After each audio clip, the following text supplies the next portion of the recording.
है कि तू अपने परमेश्वर यहोवा की उपासना करना। जब वो पहले उपासना करेगा फिर अपने बच्चों को वो सिखाएगा और तब उसके बच्चे उसके अनुसार अपने जीवन को व्यतीत करेंगे। हालेलुया। भविष्यवाणी अध्याय 6 को आप पढ़ेंगे और किस प्रकार से खुदावन का कलाम आपसे बात करता है। खुदावन आपको धन्यवाद दे खुदावन को, क्योंकि वो अद्भुत अद्भुत परमेश्वर है।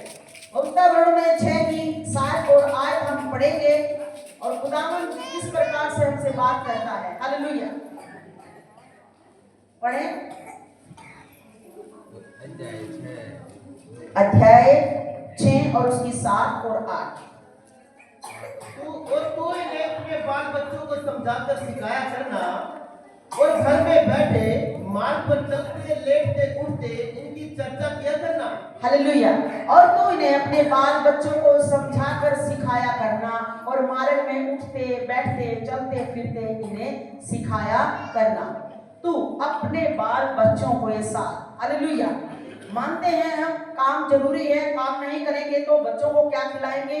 सीधा पर्सन है मनुष्य के पास है या नहीं है। हम काम करें या बच्चों को संभालें। देखिए दोनों काम करने पड़ेंगे। मैंने काम भी किया है और बच्चे भी संभाले हैं और घर भी संभाला है। आप सभी को मालूम है कि मेरी कपड़े की दुकान है और मैंने कपड़े की दुकान पे काम भी किया है, अपने बच्चों को भी संभाला है और आज उन बच्चों को प्रभु में ला करके उनका जीवन इस संसार की अभिलाषाओं से बचाया है। हालेलुया। लेकिन यहाँ पर एक बात है, एक समय अपने बच्चों के लिए निकालें, उनसे बात करें, उन्हें छोटी छोटी बातें सिखाएं, उनके साथ समय बिताएं। आज माँ घंटों अपना समय एक पड़ोसन के पास गुजार देती है, बैठ करके पड़ोसन के पास गुजार देती है फजूल की बातों में।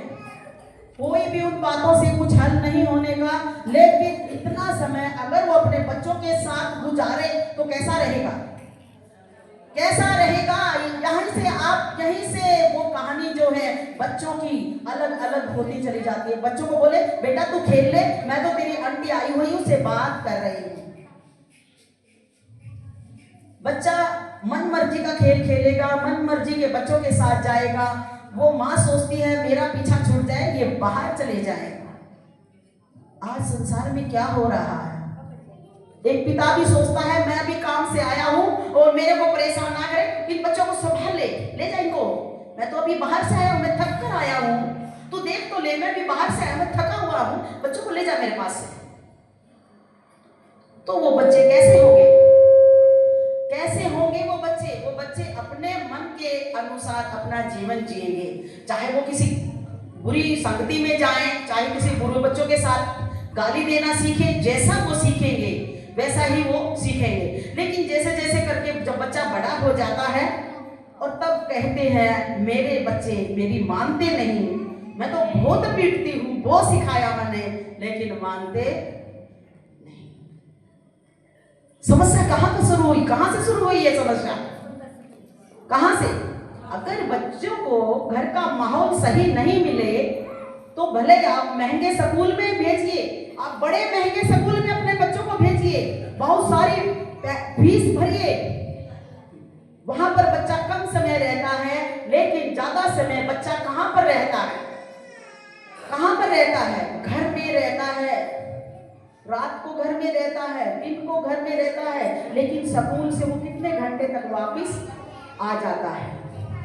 लेकिन एक माँ को भी अपने बच्चों का, पिता को भी अपने बच्चों का पूरा लेखा जोखा लेना चाहिए कि कहाँ गया था, कितना समय रहा, क्या करके आया। अगर बच्चे ने मुझसे 100 रुपये लिए हैं, भले ही वो बच्चे शादीशुदा हैं, भले ही उनकी पत्नी आ गई है, उनके 2 बेटे हो गए, बेटी हो गई, तो भी मैं उससे पूछूंगी कहाँ लेके गया था 100 रुपये, बाकी कितने बचे हैं,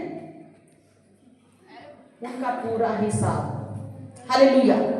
ताकि बच्चा किसी बुराई में ना फंस जाए। बात ये नहीं कि हम बच्चों को देते नहीं हैं, देते हैं, लेकिन उसका पूरा हिसाब मुझे चाहिए। अगर पास्टर जी ने मुझे दिए हैं तो उसका पूरा हिसाब वो मुझसे लेंगे। यदि मैंने सही से खर्च किए हैं, मुझे हिसाब देने में कोई प्रॉब्लम नहीं है। मैंने हिसाब दे दिया। हालेलुया। तो इसी प्रकार एक माँ को अपने बच्चों का पूरा हिसाब लेना चाहिए। स्कूल से आने के बाद तूने क्या किया, कैसा किया। तभी तो यहाँ पर लिखा है कि तू अपने बाल बच्चों को समझाकर सिखाया करना, घर में बैठते, मार्ग पर चलते, लेटते इनकी चर्चा किया करना। मतलब जब हम लेट रहे हैं तब भी हम बच्चों को सिखाएं। मालूम है मेरे छोटे छोटे पोता पोती हैं, मैं बहुत बिजी हूँ, फिर भी मैं इनके साथ एक समय निकालती हूँ, इनके साथ खेलती हूँ, इनको सिखाती हूँ चीजें, अभी से ही सिखाती हूँ। और वो भी मुझे बोलती है, उसे बोलना नहीं आता लेकिन मुझे बताते हैं सारे से, खड़ी होकर हम प्रार्थना करेंगे, ऐसे ताली बजाएंगे, ऐसे बोलती है कि हम भजन गाएंगे। कहाँ से सीखा उसने ये बात? अपने परिवार से सीखी। कहाँ से सीखी?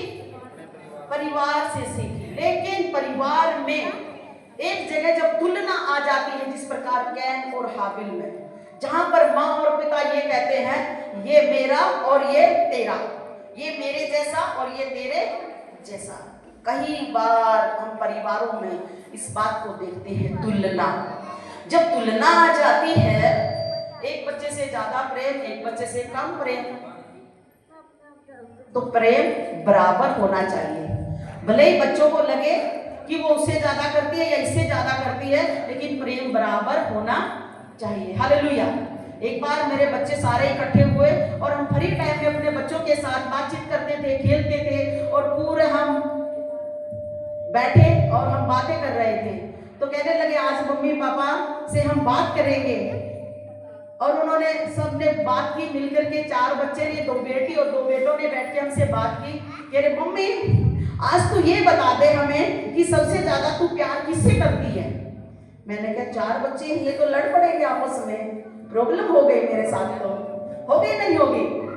और बच्चे पूछे आज मुझे बता दे कि तू सबसे ज्यादा प्रेम किससे करती है। मैंने 1 मिनट के लिए सोचा और मैंने बोला किसी से नहीं, मैं तेरे पापा से प्रेम करती हूँ। Hallelujah, hallelujah. तो सब बच्चे जोर से हंसने लगे, तालियां बजाने लगे कि अरे मम्मी ने कैसा जवाब दिया। वहां पर बच्चों के साथ तुलना ना करें। एक पिता को भी, बच्चे जो हैं यहाँ ध्यान से सुने, एक पिता को भी, जो एक पिता इतनी मेहनत करके अपने बच्चों का पालन पोषण करता है, इतनी मेहनत करके एक माँ भी बच्चों के लिए खाना बनाती है, बहुत मेहनत करती है, और जब समय आता है बच्चे बोलते हैं तुझे कुछ नहीं पता। अरे उन्हें कुछ क्यों नहीं पता? तेरे को जन्म दिया है, तेरा पालन पोषण किया है, तुझे बढ़ाया है, सब कुछ किया है, लेकिन तू कहता है तुझे कुछ नहीं पता। यहाँ पर जो बच्चे सुन रहे हैं, पहले हम माता पिता के बारे में बता रहे हैं कि तू अपने बाल बच्चों को उठते बैठते लेटते चलते फिरते उन्हें सिखाया करना, और उन्हें अपने हाथ पर चिन्ह के रूप में बांधना, और ये तेरी आंखों में टीके का काम करेगी। हालेलुया, टीके का काम देगी। यानी जब भी बच्चे बाहर अंदर कहीं भी जाएंगे, जो आप बच्चों को शिक्षा देते हैं, कहीं ना कहीं तो उनको याद आएगी कि मेरी मम्मी ने कहा था ऐसी संगति में नहीं जाना, मेरे पापा ने कहा था। हालेलुया। जिस प्रकार आप जहां कहीं भी जाते हैं आपको वचन याद आता है, जब वचन याद आता है तो आप हो सके उस बुराई से आप बच जाते हैं। किस किस को ऐसा होता है कि जब वो कुछ काम करते हैं तो उन्हें वचन याद आता है?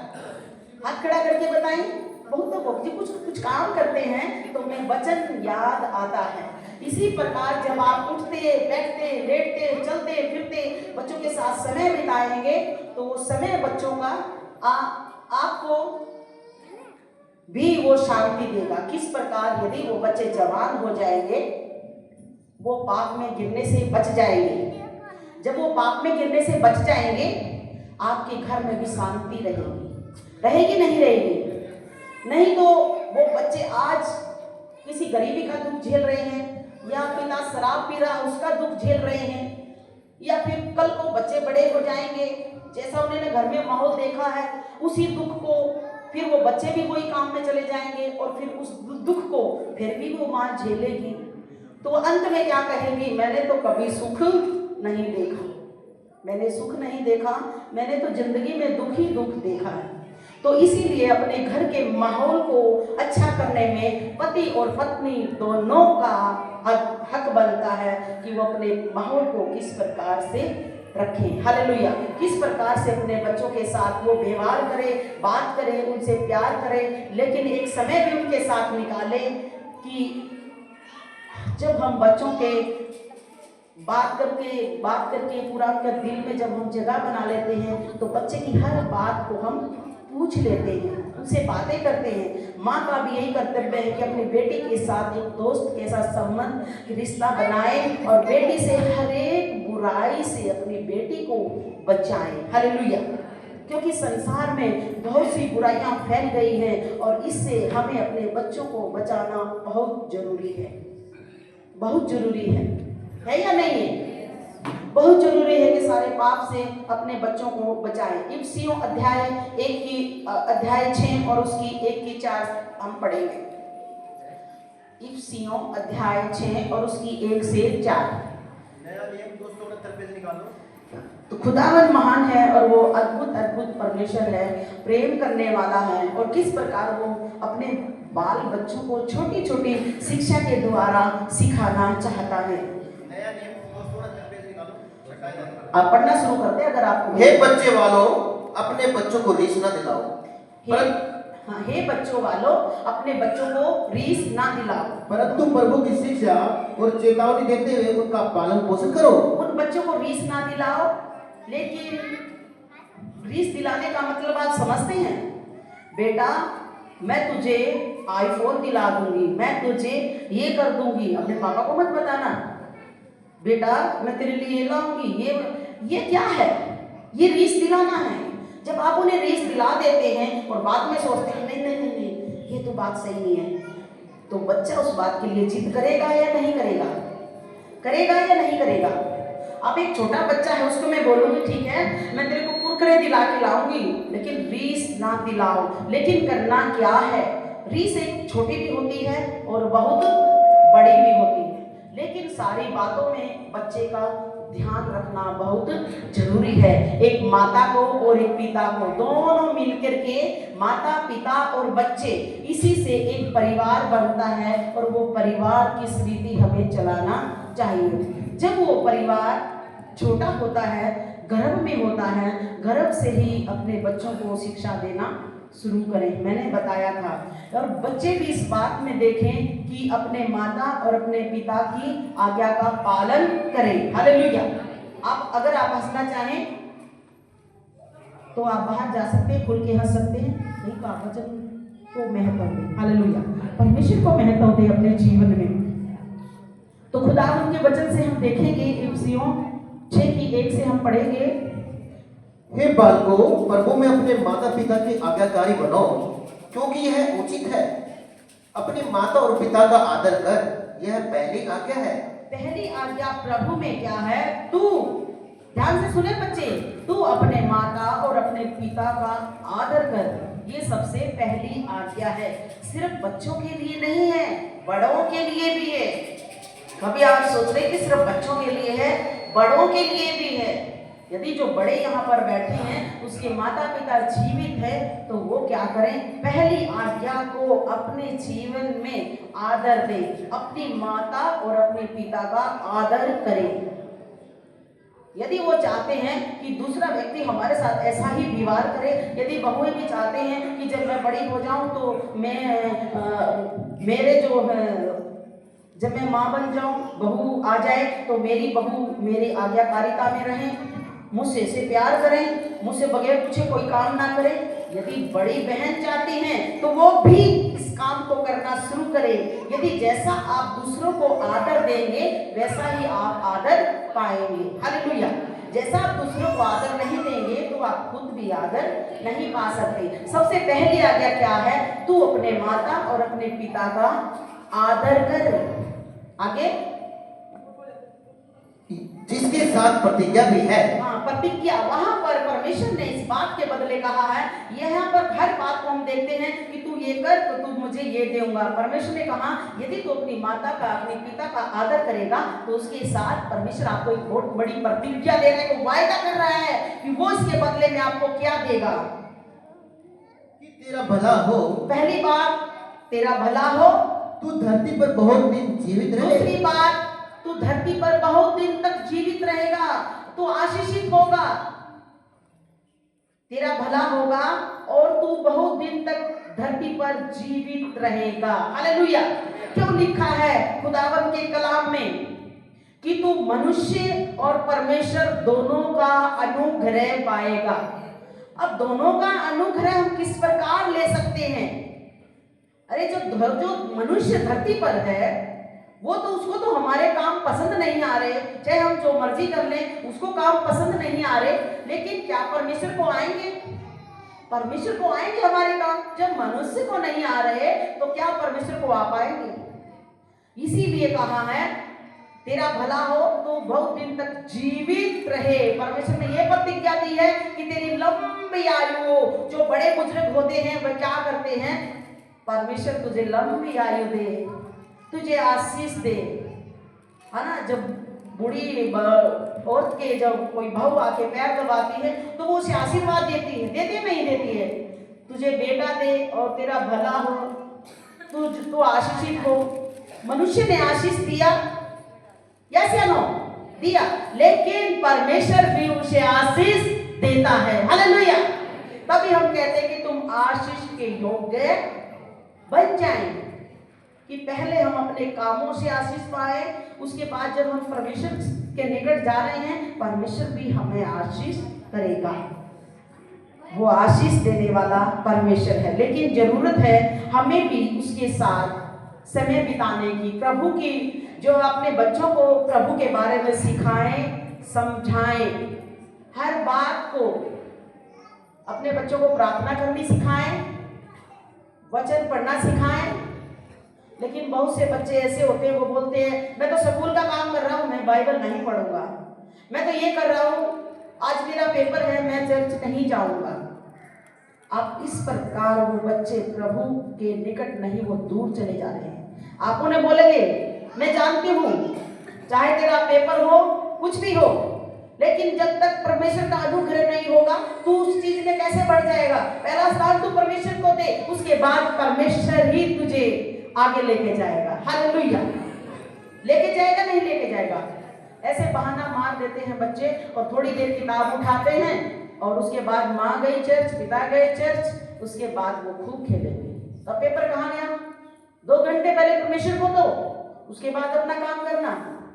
तो ये बहानेबाजी जब बच्चे लगाए तो उनको समझना है कि ये बहाना लगा रहे हैं या क्या कर रहे हैं, या सच में पढ़ाई कर रहे हैं। जब पढ़ते हैं तो भी उन्हें देखें। जब ये बच्चे छोटे थे मैं देखती थी कि वो अभी तक सोए नहीं हैं या फोन चला रहे हैं। अगर वो फोन चलाते मिले, उनका फोन छीना, मेरे पास होगा फोन और सो जा आराम से।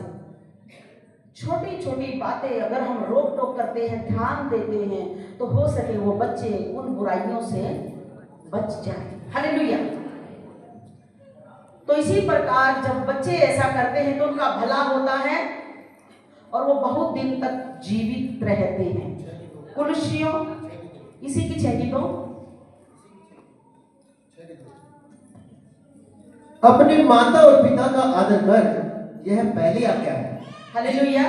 यहाँ पर हमने देखा, अभी हमने पढ़ा है कि तू अपनी माता और अपने पिता का आदर कर। हालेलुया। आदर, जहां पर अपने माता और उनके पिता का अनादर होता है, क्या वहां अच्छा लगता है? बच्चे अपने माता अपने पिता के सामने बोलते हैं, उन्हें लज्जित करते हैं, उन्हें सभाओं में भी लज्जित होना पड़ता है। क्यों? क्योंकि जब वो छोटे होते हैं वहीं से उस काम को आप शुरू करें। एक बच्चों को ऐसा ना कहें कि देखो पड़ोसी का बच्चा देख रहे हो आप, देख उसका बच्चा देख रहे हो आप, ये ऐसी तुलना ना करें, ऐसी तुलना ना करें। अगर ऐसी तुलना करते हैं तो एक दिन बच्चों के पास आपके लिए जवाब है, जा पड़ोसी के बच्चे से करवा ले। बोल देंगे नहीं बोल देंगे? बोल देंगे नहीं बोल देंगे? इस शब्द को आप इस्तेमाल करना बंद करें और बोले मेरे बच्चे सबसे अच्छे हैं। हालेलुया। बोलिए मेरे बच्चे सबसे। जैसा आप बोलोगे वैसा ही उनके जीवन में काम होगा। हो सके पड़ोसी कह रहे हैं उनके अच्छे हैं, आप कह रहे हैं उनके अच्छे हैं, लेकिन जब दोनों को देखते दोनों के निकम्मे निकलते हैं। तो इसीलिए अगर ये शब्द कोई भी इस्तेमाल करता है उस शब्द को अपने जीवन से हटा दे। कुलुस्सियों अध्याय 3 का हम 20 को हम देखेंगे। और तू और तेरा बेटा और तेरा पोता यहोवा का भय मानते हुए उसकी उन सब विधियों और आज्ञाओं पर जो मैं तुझे सुनाता हूँ अपने जीवन भर चलते रहे, जिससे तू बहुत दिन तक बना रहे। हालेलुया। यहाँ पर अभी हमने क्या देखा? तू भी इस बात को मान, तेरा बेटा भी इस बात को मानेगा और तेरा पोता भी इस बात को मानेगा कि प्रभु से प्रार्थना कर, प्रभु के अनुसार, प्रभु का भय मान और उसके अनुसार अपने जीवन को जी। तू भी मानेगा, तेरा बेटा भी मानेगा, तेरा पोता भी मानेगा। हालेलुया। जब एक पिता ही उस वचन को नहीं मानता है तो कैसे उसका बेटा मानेगा? जब पिता का जीवन सही नहीं है तो कैसे उसका बेटा मानेगा और कैसे उसका पोता मानेगा? यदि एक पिता का जीवन सही है तो उसका बेटा भी मानेगा और उसका पोता भी मानेगा। Hallelujah, hallelujah. खुदावन को धन्यवाद दे कि खुदावन ने किस प्रकार कहा, यदि तू अपने परमेश्वर से प्रेम करे, यदि तू अपने पिता की बात को माने। तो यहाँ पर हम देखते हैं, कुलुस्सियों को पढ़ते हैं 3 का 20 में पढ़ूंगी। है बालकों, सब बातों में अपने अपने माता अपने पिता की आज्ञा का पालन करो, क्योंकि प्रभु इससे प्रसन्न होता है। बच्चे वालों, अपने बच्चों को तंग न करो, ऐसा न हो कि उनका एहसास टूट जाए। हालेलुया।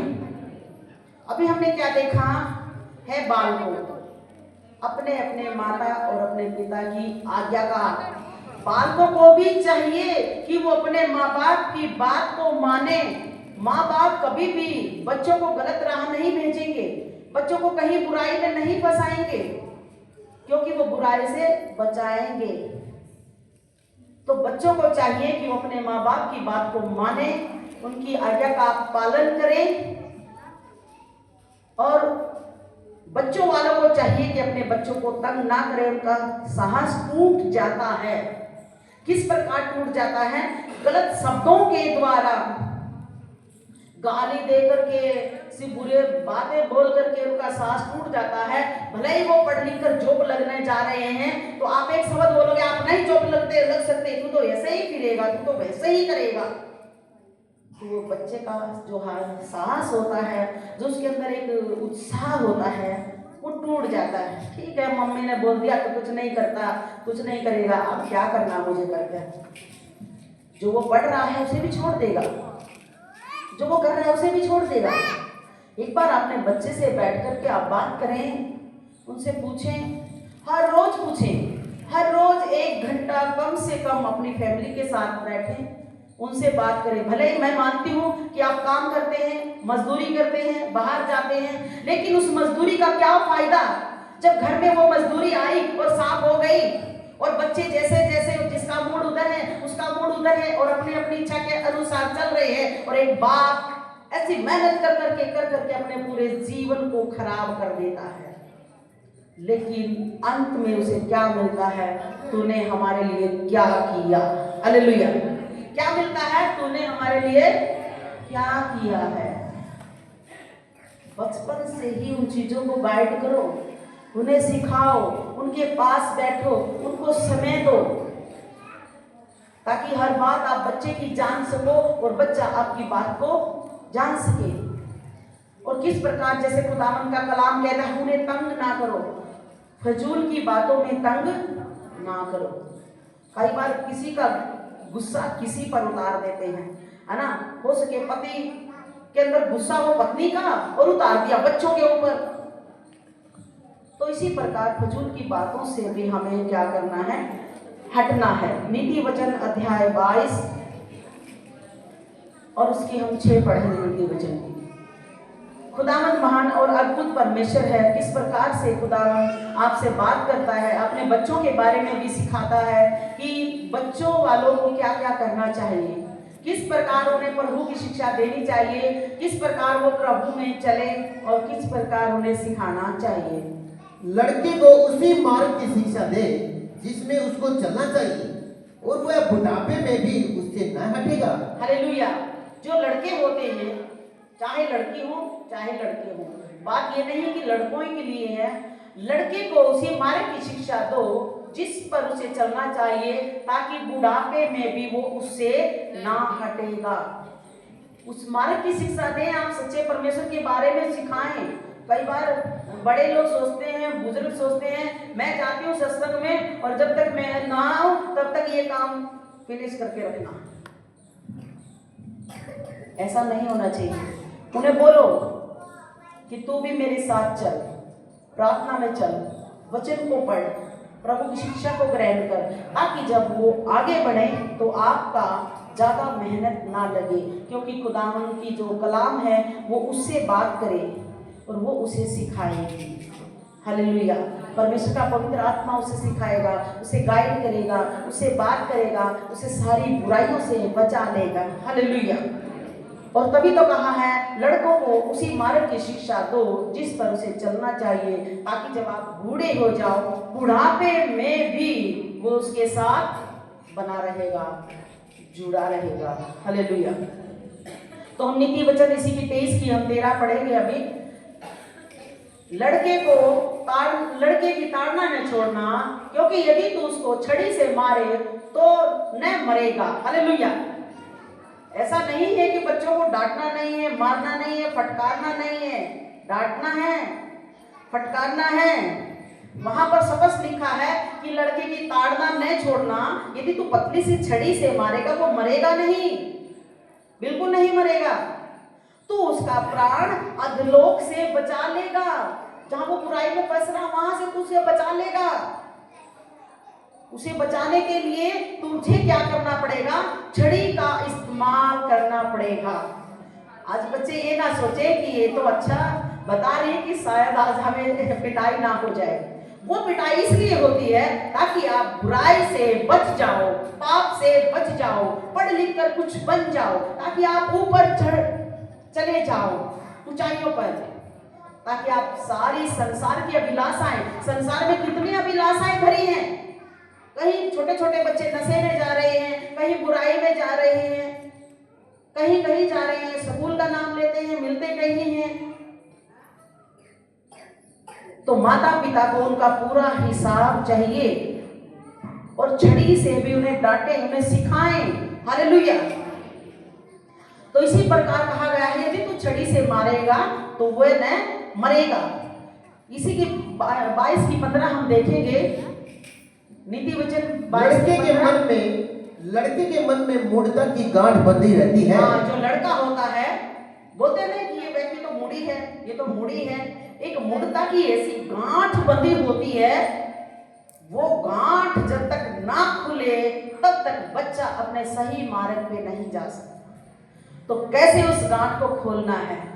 उसे प्रभु में लेके आए, प्रार्थना करें। हर रोज अपने बच्चों के सिर पर हाथ रख के प्रार्थना करें, प्रार्थना करें, उन्हें सिखाएं, सारी चीजों को सिखाएं, ताकि वो हर बात को सीख जाए। तो लड़के के मन में एक मूढ़ता की गांठ बंधी होती है, परंतु अनुशासन की छड़ी के द्वारा, जो अभी हमने बताया, छड़ी से मारेगा तो वो न मरेगा। लेकिन एक छड़ी जो होती है वो उस बच्चे को अनुशासन सिखाती है, अनुशासन सिखाती है। जिस प्रकार हर बात में अनुशासन सिखाते हैं, चर्च में भी सिखाते हैं, लाइन में बैठो, ऐसा करो, वैसा करो।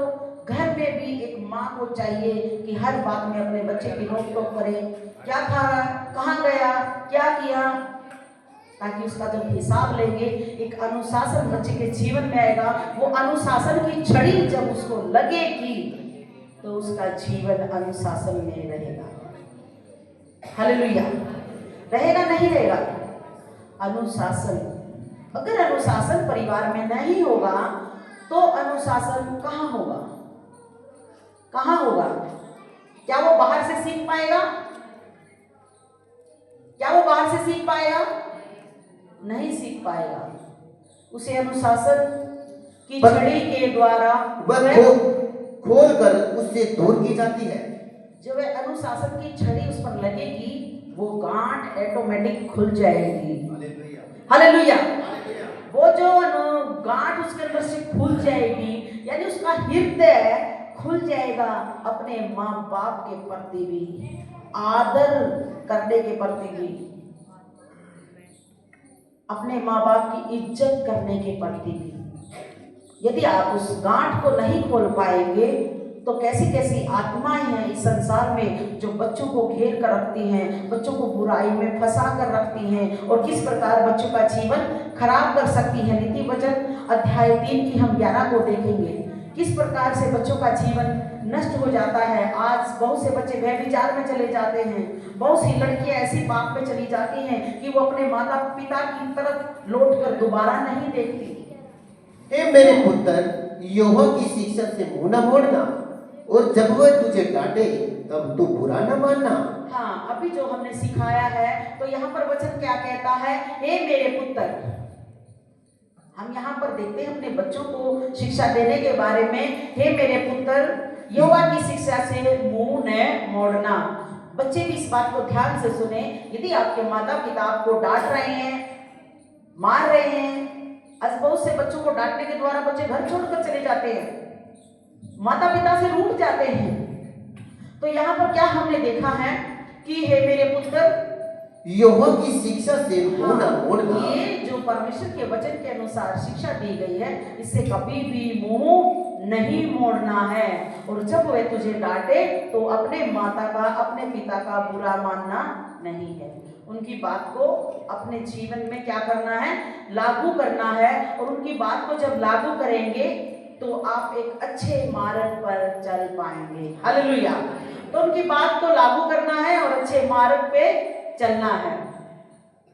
तो जब वो माता पिता डांटे तो बुरा नहीं मानना है, क्योंकि खुदावंद का भजन संहिता कहता है, लड़के यहोवा का दिया हुआ भाग है और गर्भ का फल भी उसी की ओर से है। लेकिन आज के संसार में बेटा और बेटी दोनों बराबर हैं। परमेश्वर ने उन्हें चुना है, प्रेम किया है, परमेश्वर ने उन्हें बनाया है, वे परमेश्वर की रचना है।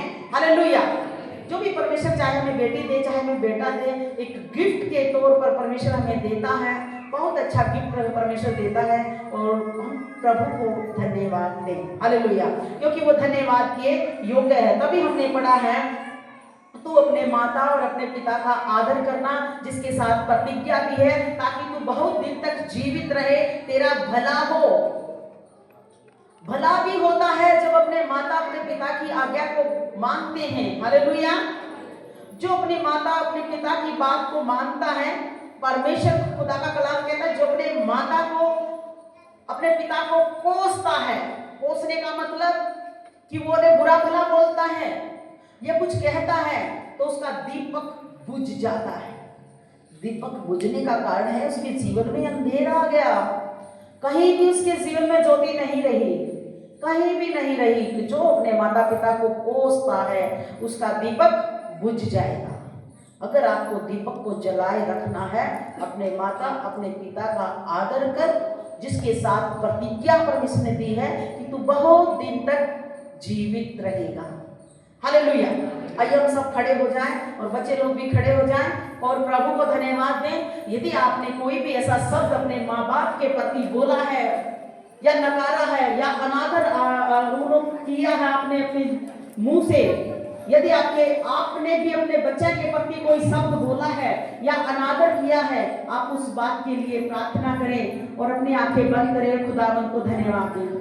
धन्यवाद करते हैं प्रभु जी। मैं प्रार्थना करती हूँ मेरे खुदावंद, यदि कोई भी मुंह के द्वारा ऐसा शब्द बोला गया है मेरे परमेश्वर, जो अपने बच्चों को प्रभु कि उन सारे श्रापों को, उनके जीवन से मुंह बोले श्रापों को यीशु के नाम में हम तोड़ते हैं मेरे खुदावंद, उनके जीवन से दफा करते हैं मेरे परमेश्वर। सारे मुंह बोले श्रापों को यीशु के नाम में दूर करते हैं मेरे परमेश्वर। यदि बच्चे भी अपने माता पिता को प्रभु कुछ ऐसी बातें सोच विचार में लाते हैं या बोलते हैं प्रभु, उन बातों को भी खुदावंद यीशु के नाम में उन्हें दबा करते हैं खुदावंद।